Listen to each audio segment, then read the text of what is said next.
તારા કરતા અહીંયા સારો દાદો છે એ રહ્યો જો અકોલ જો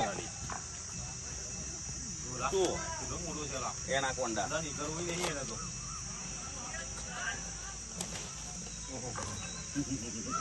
પેલા ભાઈન પકડાવો પેલા ભાઈન ઉપર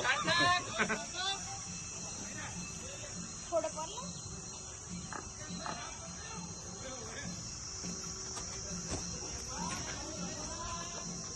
કેમ ના મોલે કાકા કઈડે ના આ ગોમન છે ના કઈડે એવું કઈડે તો ખરો એવું ઝેર ઓછું ચડે જ ને ઝેર બિલકુલ નહીં બિન ઝેરી છે હા તો બાઈક તો કરે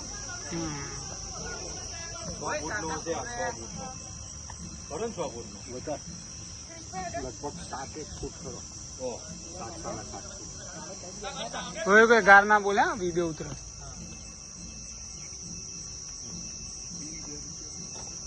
જો એટલે તો ડાયરેક્ટ પકડે ઝેરો હોય તો ડાયરેક્ટ પકડે ના ના હું ના ના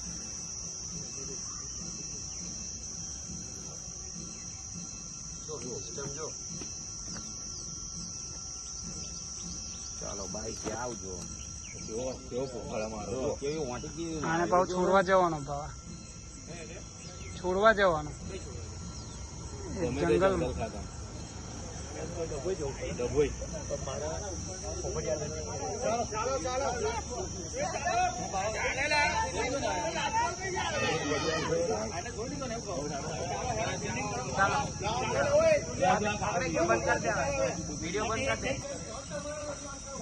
જય હિન્દ દોસ્તો, હું પ્રાણી ફાઉન્ડેશન વડોદરાનો કાર્યકર સ્નેક સેવર અશોક પટેલ બોલું છું.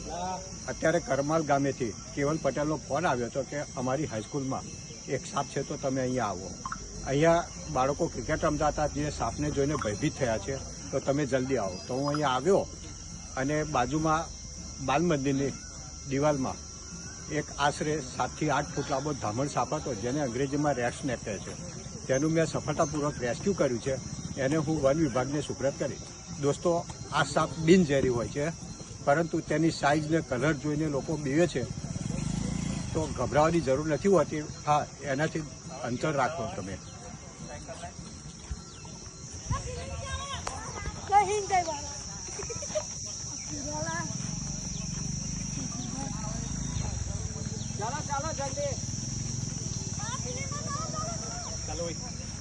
ચાલો